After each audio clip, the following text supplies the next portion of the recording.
Maayong gabi mga kapaglaom. Maayong gabi kapaglaom na Death. Maayong gabi usab kapaglaom Joy. Kumusta kamo mga kapaglaom? Atong gipasalamatan ang Dios sa iyang pag-amping sa atong mga kinabuhi sa tibuok nga adlaw. That's true. And dako kayo tong pasalamat mga kapaglaom nga gihatagan tani og kusog ug kaalam sa pagbuhat sa atong mga buluhaton aron kita makaserbisyo kaniya. Tinuod ka na kapaglaom Joy. Ug labaw sa tanan, we praise Him for blessing us with our daily bread. Not only for our physical bread kapaglaom Joy, but also the bread we need to grow strong in our faith in God. Amen. Mao nga kapaglaom na datog mga kapaglaom wala gyud tay angayan nga kahadlukan or kaluyahan kay ang Dios naga-provide gayud kanunay sa atong mga gikinahanglan. Amen. Yes. And kagabi sa unang gabi ini nga atong programa, atong nasaksihan ang tubag sa usa ka pangutana, matuod ba ang Dios? And pinaagi ni Pastor Agapito Catani Jr. kapaglaom na Death kagabi iyahang nga gipahayag kanato nga pinaagi sa mga butang sa atong palibot, mga binuhat sa atong palibot, even ang mga bituon sa kalangitan, nagpahibalo ang Dios nga atong gialagaran buhi. Yes, that's true kapaglaom Joy, and that He desires also to have a personal relationship with us mga kapaglaom. That's true. Isn't that amazing? Kapaglaom na Death ko ang katong hunahuna dako kaayo ang Ginoo, dako siya kaayo. Tinuod kapaglaom And we are Joy. so small. Correct. Very, very small mga kapaglaom, but God loves you as if you were the only person here on earth, and that's a wonderful assurance para kanatong tanan. Amen. Og sa atong napahibalo kagabi ang atong suhito karon mahitungod kini sa libro nga maoy makahatag og kahayag sa atong paglakaw niini nga kalibutan. That's true. Mga kapaglaom, sa dihang mosulod ta sa usa ka lawa kapaglaom na Death, usa ka room nga ngit-ngit. Ang pinakauna nato nga gikinahanglan is light. And that is the same thing. As we walk along this sin-darkened world, we need light. And that light is found in the Word of God. Ug mao kana siyang atong pagatun-an niini nga kagabhion. Exactly, and we are glad that tonight we will dwell upon this important subject on the Word of God with our very own CPUC Communication Director in the person of Brother Bernardino Maniego. Amen. And we pray mga kapaglaom that we will all be enlightened, we will all be blessed as we hear God speak through Him, through His servant, Brother Bernardino Maniego. And we will be listening to him after this music. Once again, good evening, everyone.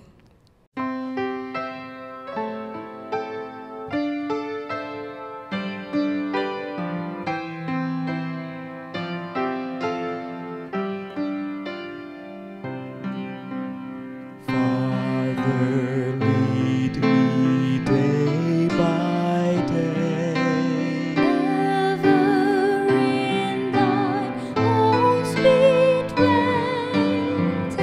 Teach me to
Are you in search of an indisputable understanding of the truths penned in the Bible's sacred pages? Feast with us on God's abundant spiritual provisions on this series of nightly presentations, Hope of All Ages. May gabi sa tanan, salamat sa inyong padayon nga pagsunod sa atong bag-o nga episode, Hope of All Ages series. 28 ka tema o topics nga atong i-discuss. This is actually focus ang atong study sa Balaang Kasulatan.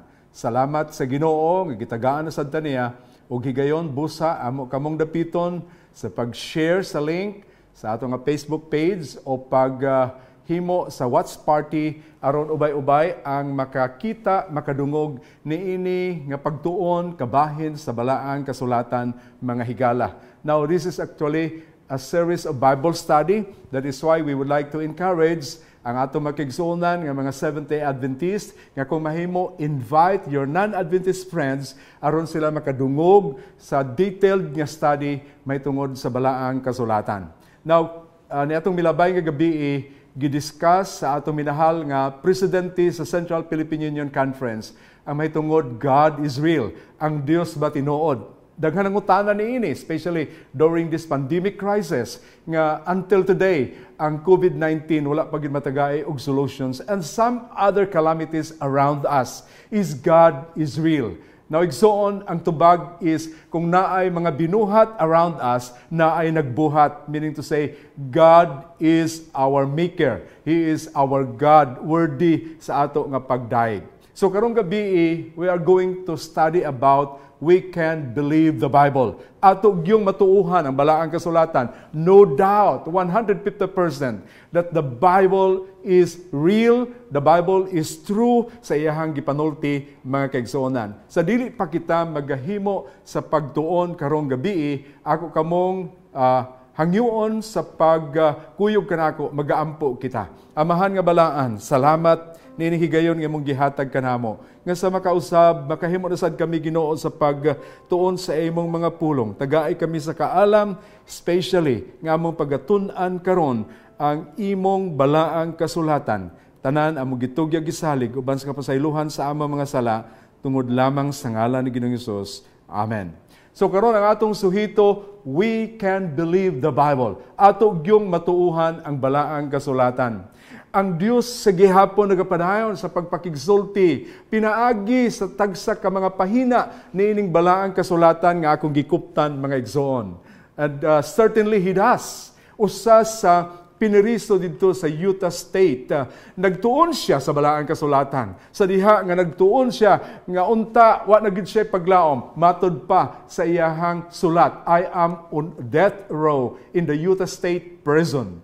Before I took this Bible course, I was lost, but now I have something to look forward to. I have found a new love. What a very inspiring statement coming from sa usa ka piniriso. Ang Ginoo magagamit sa Balaang Kasulatan nga adunay gahom sa pag-usab sa kinabuhi sa mga tao. Whenever people really begin to study the Bible, hearts and minds are dramatically changed. That is really true. Maigsoon, and even myself, I can attest to that. That without the transforming word of the Bible, asa nakaha ko karon. But praise the Lord, because of His words, I was also changed and transformed into His likeness. Now, how God speaks to us through the Bible. Sa unsa nga ang Dios nakigsulti sa mga katawhan o sa atong unang ginikanan. Of course, at first, kay Adam ug kang Eve. God spake to them face to face. Nakigsulti ang Ginoo gyud naong ug naong kanila. What a privilege. But when they came to visit with Adam and Eve after they sinned, God visited to them.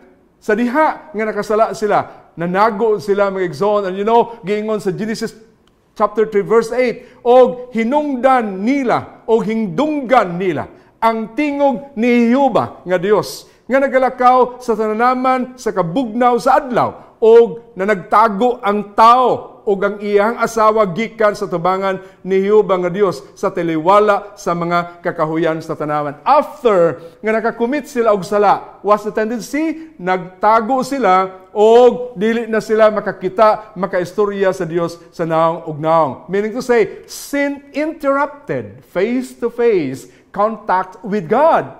Ang sala ning putol sa ilahang pribilehiyo sa pagpakigsulti sa Ginoo naong ug naong. After sin came to our world, how did God communicate with people? Tungod kanaa na may sala, dili naman nila makita ang Ginoo. Sa unsa man nga ang Ginoo nagpadayon sa pagpakigsulti kanila, nagpadayon sa pag-communicate kanila. Matod pa sa Amos 3 versikulo 7, sa pagkatinuod ang Ginoong Jehova dili magbuhat sa bisan unsa gawas kung ang iyang tinago ipadayag niya sa iyang mga alagad ang mga manalagna. Wow, what a beautiful praise her. The Lord will use His servants, especially His prophets, His apostles, nga iyang mapadayag ang iyahang mga pulong, ang iyang mga tinago. What a wonderful Savior. What a wonderful God nga atong pagatun-an, pag-aalagaron nining ato nga episode makigsonan. God has not left us in the dark concerning life and its meaning. Wala kita gibiyai sa Ginoo. Nining kadulom sa atong kahimtang, may tungod sa kinabuhi o sa kahulugan sa atong kinabuhi. Pinaagi sa iyang mga propeta, sa mga katawhan nga gitawag sa Ginoo, siya nakigsulti og ilang gisulat kini may tungod kung kinsa ang Ginoo, may tungod sa iyang pulong. He has revealed His answers to life's greatest questions. Gipadayag sa Ginoo. Number 1, who wrote the Bible? Mao ning pangutana, kinsa man mutuog ko sa balaang kasulatan. Kinsa man nagsulat niya na? Mga tao raman po na sama nato, di ba? The prophets shared God's messages by voice and pen while they lived, and when they died, the writings lived after them. Ang mga propeta, ang mga tinunan, nagpaambit sa pulong sa Ginoo, pinaagi sa ilahang mga pagsulti o ilang gisulat kini, mga igsoon. When in fact, ang 2 Peter 1:20 verse 21 nagingon, kay wala may propesiya nga miabot pinaagi sa kabubuton sa tao, hinunua minanduan sa Espiritu Santo na nagpanulti ang mga balaang tao sa Dios. Praise the Lord. Take note mga higala, gitangduan di ay sa Ginoo. Kadtong mga tao dili ordinaryo. I mean, they are just an ordinary person. Of course, some of them are doctors, lawyers, fishermen, shepherds, but they are inspired by God. Yun sa sila, gitangduan sila sa balaan nga espiritu aron sila magasulti, magasulat sa pulong sa Ginoo. Dili day sila basta-basta because they were what? Inspired, empowered by the Holy Spirit of God. The writers of the Bible wrote not according to their own will or whim, silang pangunahuna lamang, but only as they were moved or directed by the Spirit of God. Ang balaang kasulatan, mga higala, is God's own book. Mauni ang libro sa Dios nga iyahang gipaambit kanimo ug kanako. That is why search the Bible, read the Bible, and you will learn something. You will discover the answers of many questions sa imong kinabuhi, especially in our what? Unpredictable times today. The Bible is a letter from God. Ang balaang kasulatan, sulat gikan sa Ginoo, gikan sa langit. Is the entire Bible a message from God? Ang balaang kasulatan ba, ang tibok bang balaang kasulatan, mensahe gikan sa Ginoo? Paminawi kini ang ikaduhang Timoteo 3:16, 2 Timothy 3 verse 16. Nagingon, ang tibuok nga kasulatan, gituga sa Dios, ug may kapuslanan alang sa pagpanudlo, alang sa pagpamadlong, alang sa pagpanulid, ug alang sa pagmatuto, sa pagkamatarong, aron ang tao sa Dios mamahingpit, sinangkapan, alang sa tanang maayong buluhaton. So this is the very purpose of the Scripture. Ang tibuok nga kasulatan, gituga, it was inspired by God. Ano na kapustanan sa pagtudlo, pagpamadlong, pagpanulid, alang sa pagmatuto, sa pagkamatarong. Mao kini ang purpose nganong gihatag ang balaang kasulatan. It really affects human beings so profoundly. Lalom kayo.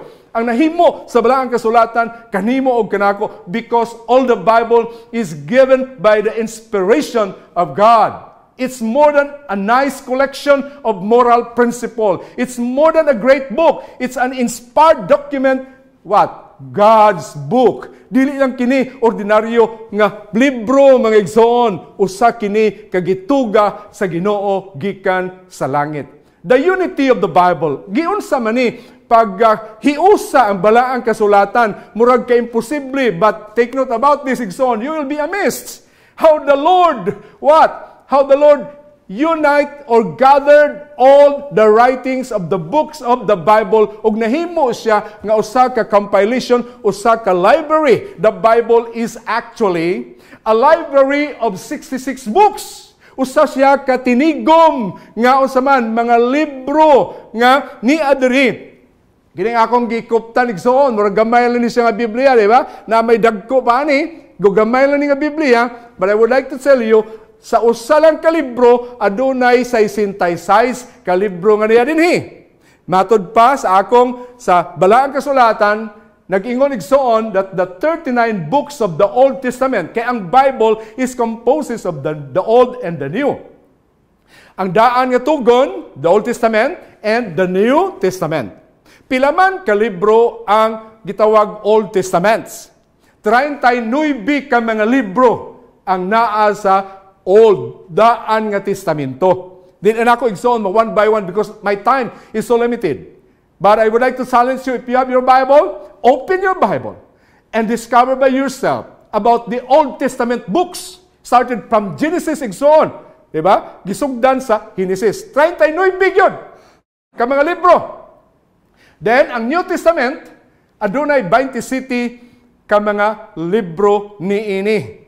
Si Moses nagsulat sa 5 ka mga libro sa daan nga tugon sometime before 1400 BC. Genesis igsoon, 5 ka libro ang gisulat ni Moses.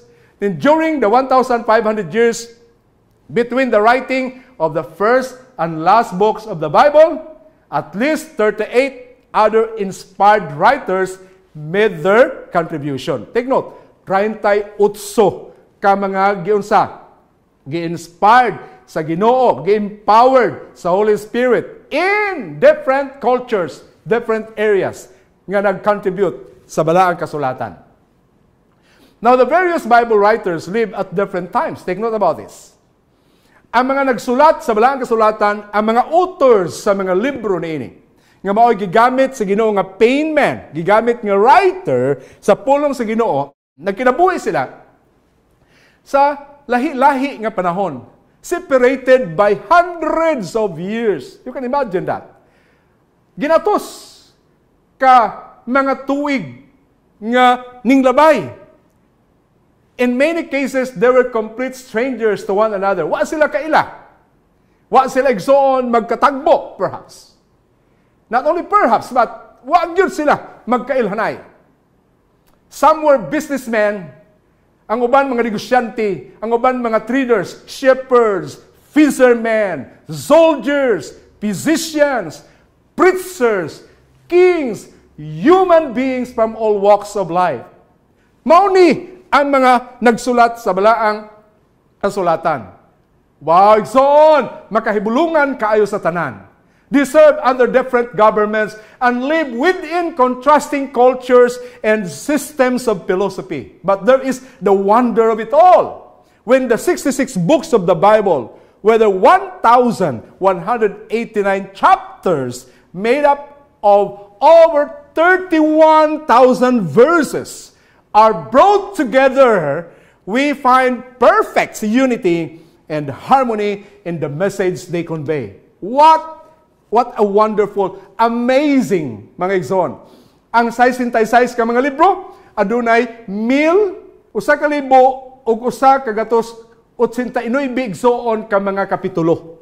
Adunay 31,000 ka mga bersikulo. Kining gikuptan nako nga Biblia, mga igsoonan. Praise the Lord. Ang Ginoo nagpakita sa gitawag powerful, ang iyang power guidance sa mga disciples, sa mga authors sa balaang kasulatan.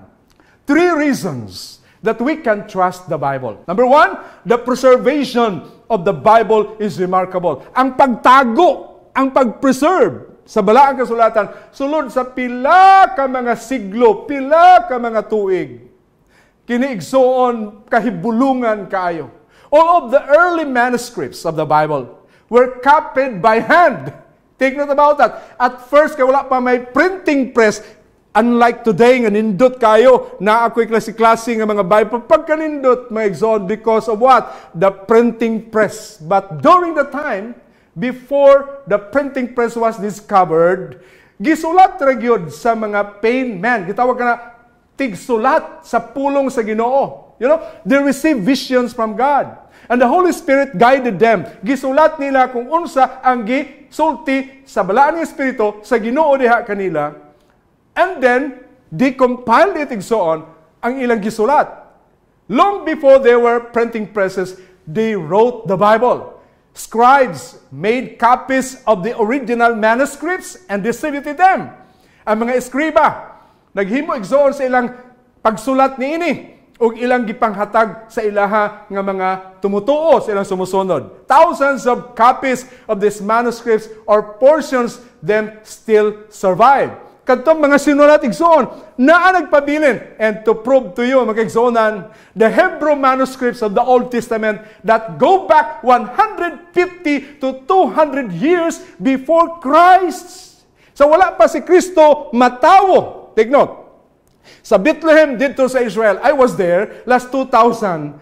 Privilege na ako nga nakabisita sa Bethlehem sa natawhan ni Jesus. Much more, kining dapita, nga diin nakitaan sa Bedouin shepherds dito sa Qumran Valley. Nakaadto nakakita kami migsunan nga nagtangas-tangas siya og bato, naglabay og bato. Paglabay niya bato, naigo ang tibod dito lapit sa may cave. Pagkaigo sa tibod, nakita nila nga didto gitago ang 2,000-year-old scrolls ni Isaiah, ni Prophet Isaiah.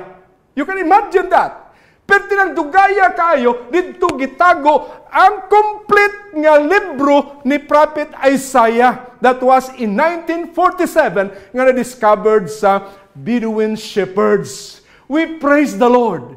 He preserved His Word. And then in the right time, iyahang gipakita kini aron ikaw ug ako mag-guided, aron ug ikaw ako matagaan sa katinawan o matagaan sa kasiguruhan mahitungod sa plano sa Ginoo sa kinabuhi nga walay katapusan.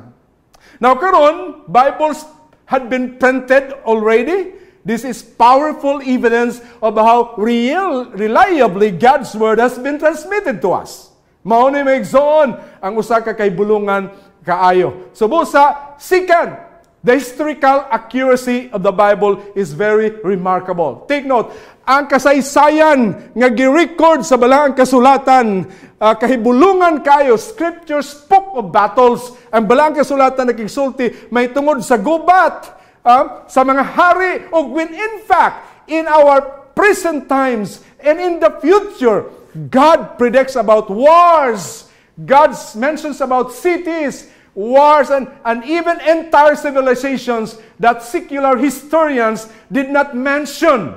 Wala igsoon, and even some historians are what? Relying and making the reference the Bible. Today, many archaeological discoveries have dramatically confirmed the accuracy of the biblical records. Mga kaigsuonan, wow! Even those who are studying archaeology, ilahang gi-reaffirm that the Bible is true. Tinuod ang nasulat sa balaang kasulatan. Ikatulo, the accurate fulfillment of the Bible prediction shows that you can trust the Bible. We can trust the Bible. Ang eksakto gyud nga pagtagna o katumanan sa gitagna sa balaang kasulatan nagapakita nga atong masaligan ang balaang kasulatan. Amen. Mga kaigsuonan, our confidence in the Word of God can also be strengthened by a look at Bible prophecies. Scripture contains many remarkable predictions of future events that are now being fulfilled before our very eyes.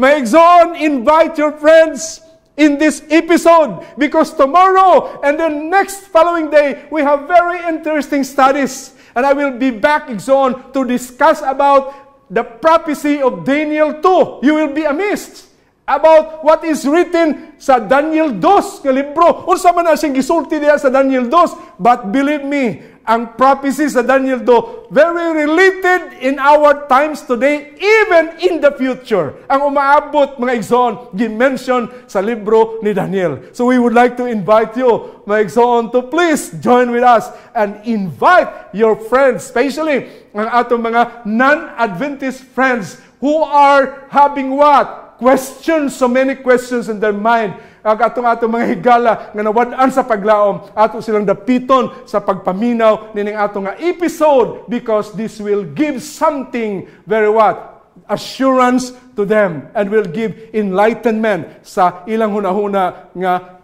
nalibog sila, wa sila'y kalinaw.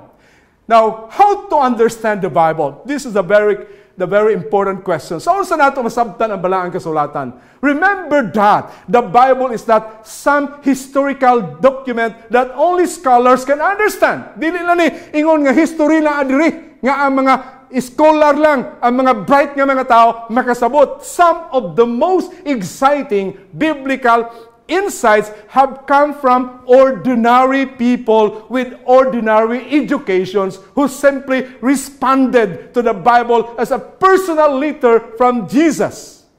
Now, as we explore God's Word, we are going to study about the 7 important principles to keep in our mind tonight.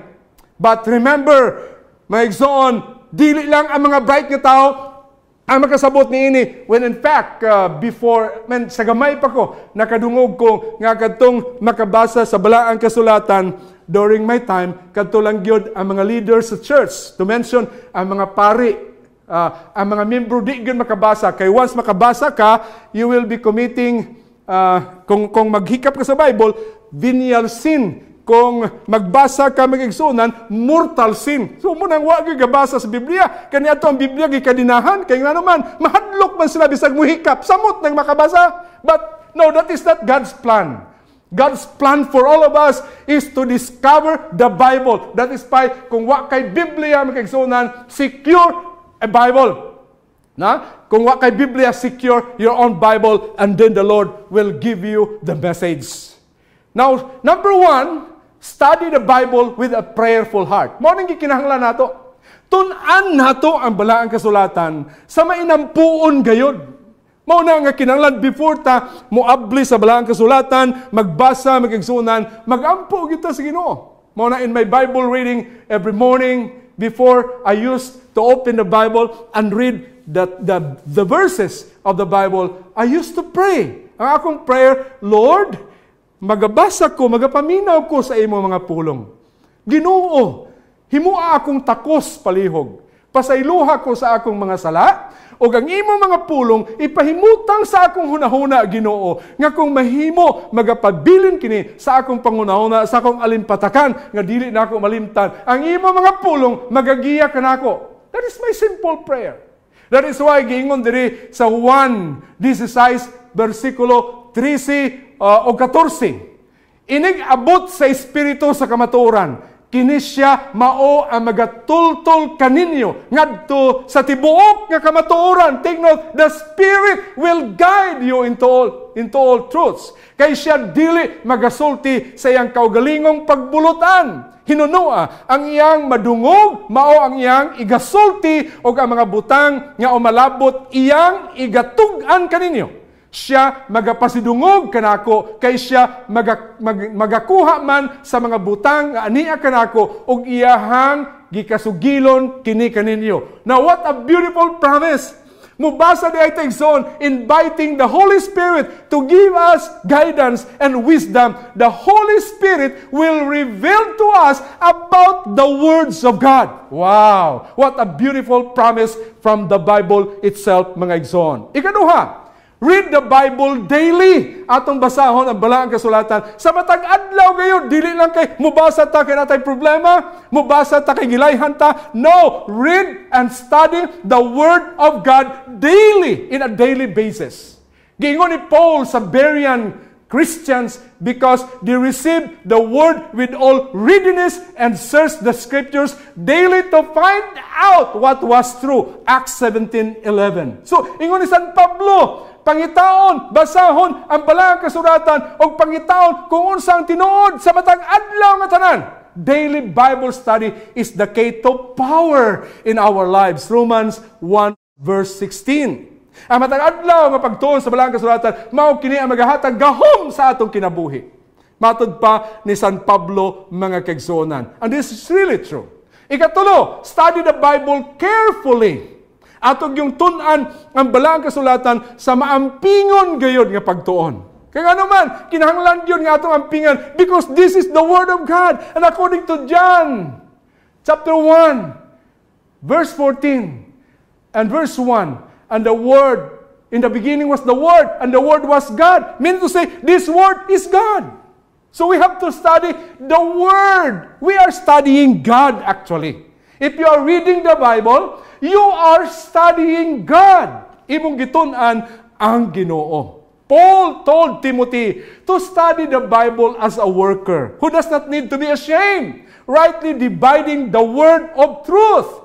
Ingon ni San Pablo sa unang Timoteo 2:15, iyang gidasig ang iyaha nga unsaman, iyaha nga junior minister, junior pastor, nga imong tun-an ang balaang kasulatan, nga dili ka magkaulaw sa pag-usa, bahin-bahin nini sa pulong sa kamatuoran. Don't just grab any stray text that seems to suit your opinions or inclinations. Ayaw lang pag-study, kay magtuon ka, kay naa kay sultihan, aron maigo siya, dili na mao mga igsoon.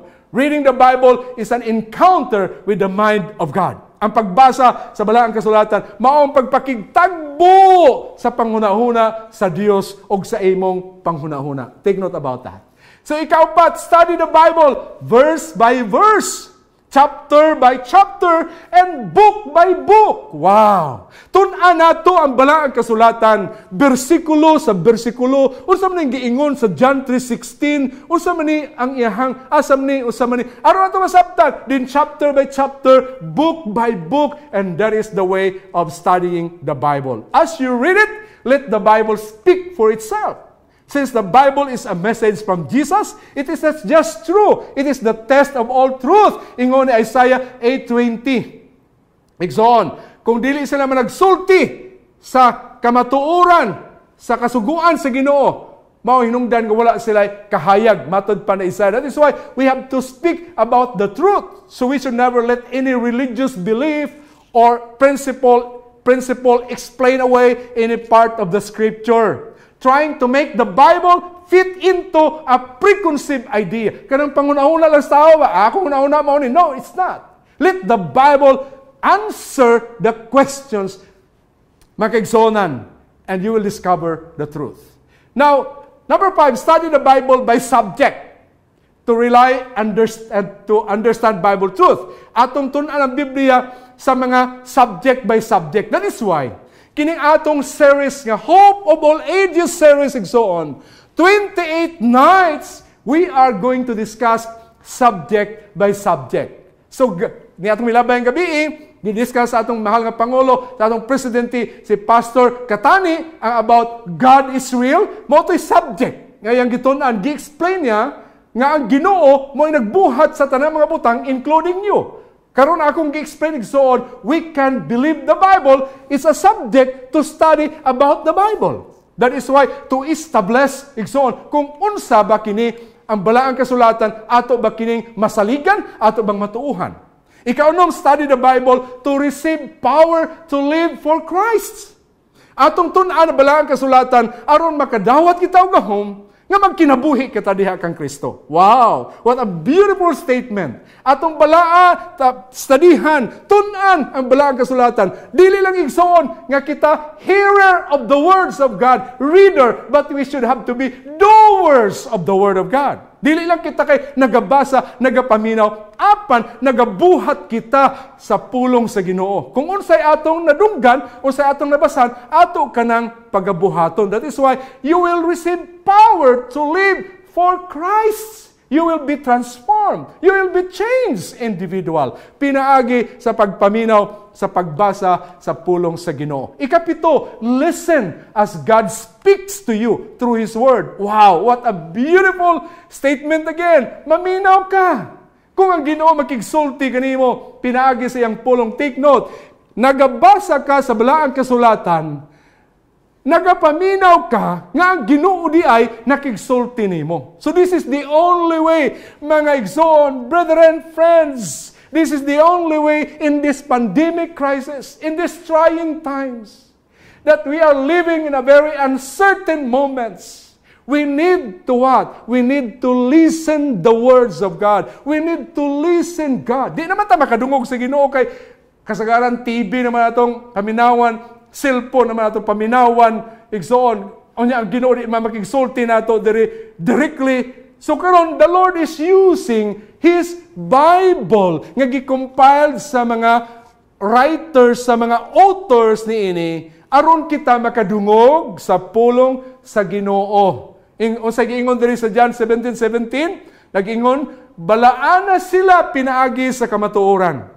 Ang imong pulong mao ang kamatuoran. Wow, igsoon. Sa ato pa, ang Biblia nagasulti sa kamatuoran. Kung kita magabasa sa Biblia, unya may bawaan natong kamatuoran, nag-ingon ang John 17 verse 17, may igsoon, o sa giingon sa Ginoo magigsonan sa John 17:17, balaana sila pinaagi sa kamatuoran. What a beautiful promise and assurance. Now karon magigsonan, listen. Busa nagingon dinhi, if anyone do the will of God, he shall know concerning the doctrine, whether it is from God or whether I speak on my own authority. Matod pa igsoon sa balaang kasulatan. So kung mahibaloon nato kuno ang kabubuton sa Ginoo, then ato mahibaw-an ang kabubuton sa Ginoo kung unsa ba ang iyahang gusto nga isulti kanato maigsoon. So, all right? Padayag igsoon, the Bible speaks to the heart. It deals with the experiences of humanity. The birth, the love, the marriages, parenthood, and death. Scripture heals the deepest wound in human nature. Humanity is full into sin and the misery resulting from it. God's Word is not a book of one race only. One age, one nation, or one culture. Nga gipanigiyahan lang sa usa, iyan lang na sa Israelites. May sila nga nung gatuon mo sa Biblia, ngayon naman sa mga Hudiyo. No, it's not. Although written in the East, it also appeals to men and women in the West. It enters the apartment of the humble and the mansion of the wealthy. Mga dato, mga pobre, ang balaang kasulatan, magigsonan, naa silang Pinoyanan because God wants that everybody, especially in these last days, makahibalo sa pulong sa Ginoo, makahibalo sa kamatuoran. And that is the very purpose, igsoon. Its heroes inspire young people, the sick, the lonely, and the aged discover it comfort and hope for a better life. Tanan, ang mga naay problema, nagbalatian, nasa bibis na tagamatayon, makaigsonan, they discover what? A better life. They discover hope in the Word of God. For what reason was the Bible written for us? Sa unsa man nga rason nga ang Biblia gisulat? Alang kanato, Jesus answers in John 20 verse 31, nag-ingon igsoon, apan kining ania gisulat aron motuo kamo nga si Jesus mao ang Kristo, ang anak sa Dios, o nga sa pagtuo makabaton kamong kinabuhi diha sa iyahang ngalan. Nag-ingon igsoon, the scriptures testify of me. These things are written that you may believe that Jesus is the Christ, the Son of God, and that believing you may have life in His name. What a beautiful statement here. Pinaagi sa pagtuo. Atong makaplagahan, igsoon, mabatnan ang kinabuhi nga walay katapusan. That is the very reason. Nga nung gidiscuss nato ang Biblia, nga nung mutuon kita sa Biblia, aron kita makakaplag, makabaton sa kinabuhi, pinaagi sa iyang ngalan. Only through the name of Jesus. Pinaagi lang sa ngalan ni Ginoo Hesus. Aduna kitay kaluwasan. Other than that, wa kitay kaluwasan. That is why higala karong gabi tuoyhi ang Biblia, kay ang Biblia mao kini ang pulong sa Dios, mao kini ang Dios nga nakigsulti kanimo. None other else. Busa amo kamong aghaton mga higala to study your Bible and listen the words, because this will give you eternal life, and eternal life only in the name of our God. The greatest reason we should become acquainted with the Holy Scripture is that it is full of pictures that reveal Jesus Christ and assures us to eternal life. Ang Balaang Kasulatan nagahisgot may tungod sa atong Ginoo, may tungod kay Ginoong Hesus, o nagahatag kanimo kasiguruhan sa kinabuhi ng walay katapusan. Wow, what a wonderful, a beautiful assurance tonight. Begin now to discover the written word, the living word, as God uses it to make us more like Jesus. Sugdi karon. Pagdiskubre ang sinulat nga pulong sa Ginoo, ang buhi nga pulong sa Ginoo, kay kini paggagamiton sa Ginoo nga ikaw mahisama diha kang Ginoong Hesus. Wow, pagkanindot sa saad sa Ginoo, maigsoon. Busa karong gabi magigsoonan, hinaot nga napanalanginan kamo sa atong pagtuon. Remember, igsoon, we can believe the Bible.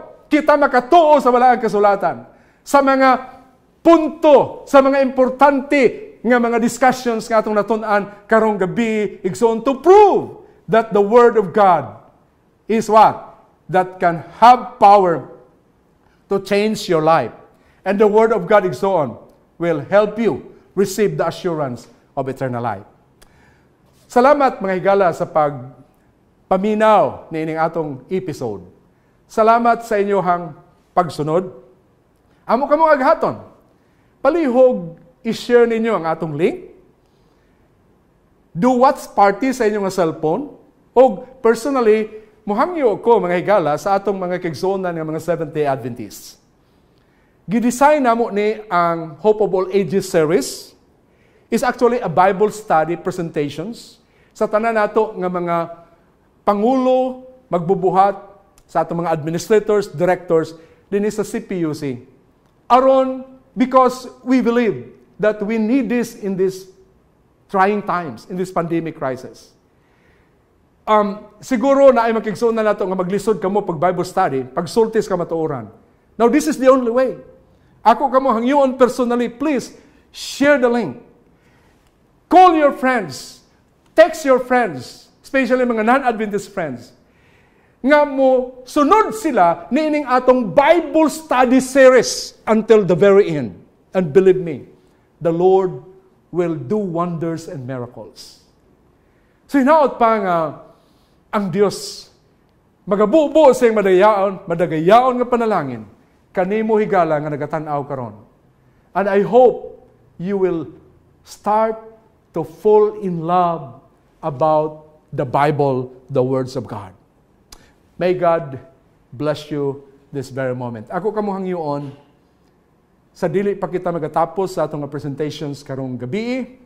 Kung naa kamoy mga pangutana, kindly write your questions sa atong chat box.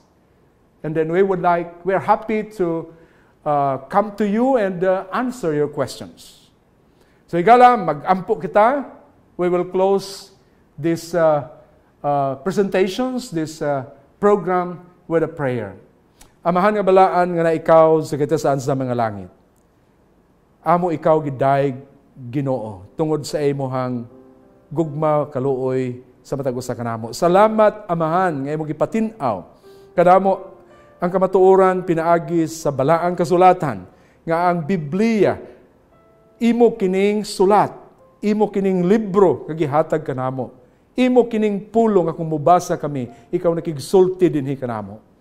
Og pinaagi ni Ginoo kami magiyahan nga magatuo kami diha kang Ginoong Hesus, among itugyan ang among kinabuhi kang Ginoong Hesus, because only in the name of Jesus we have eternal life. Daghang salamat amahan niining maanindot nga pagtulunan, niining kasiguruhan nga among nabatnan gikan sa Balaang Kasulatan.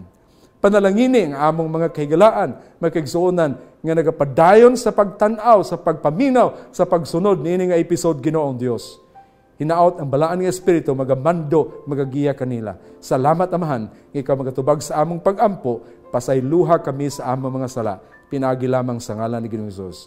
Amen.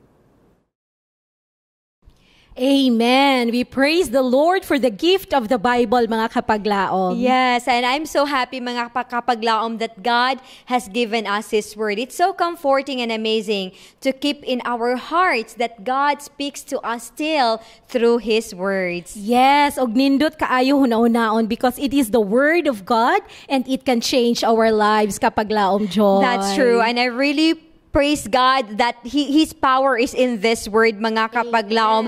And the more we behold Jesus Christ through reading the Bible, the more we can be like Him in His character. Amen. Mao kini ang atong dako nga hando, mga kapaglaom, nga kita makabaton og kabaguhan sa ato ang mga kinabuhi. That's true. Og mga kapaglaom, aduna usab kitay kasiguruhan nga bisan pa tod usahay na ay mga bersikulo dinha kapaglaom na death nga dili nato masabtan, malibog taog unsa ni. Pero gisaad sa Ginoo that when we ask the Holy Spirit, He will send us the Holy Spirit to teach us ug unsay dapat natong masabtan dinha sa iyang mga pulong. Amen. Mga kapaglaom, dako ang among kalipay nga kamo nakig-uban na nausab kanamo karon niini. Kagabion sa pagtuon alang sa kalambuan sa atong espirituhanon nga pagkinabuhi. That's true. Mga kapaglaom, nakapangutana na ba kamo niining pangutana nga ginapangutana sa kadaghanan? Kung ang Dios gugma, nganong aduna may daghang kalisdanan? Yes, kapaglaom, Joy. Nganong daghan man kaayo og mga kadautan. Diin di ay nagsugod kining tanan. Diin man nagsugod ang sala, mga kapaglaom. Amo na usab kamong ginaimbitahan sa pagpakiguban kanamo ugma sa gabi sa pagtuki sa tubag niini nga pangutana kauban ang ato ang Education Director, Brother Lemuel G. Banday, dinhi gihapon niining sama nga oras sa atong programa, mga kapaglaom. Yes, you can watch it through Hope Channel Central Philippines and Central Philippine Union Conference Facebook pages, and we have also YouTube channel. Yes, ug aduna usab kitay replay niini sa atong GSAT Channel 37 sa oras alas 8:30 hangtod sa alas 9:30 sa kagabhion. Mga kapaglaom, daghan kaayong salamat sa inyong pagpakig-uban kanamo niining programang Hope of All Ages.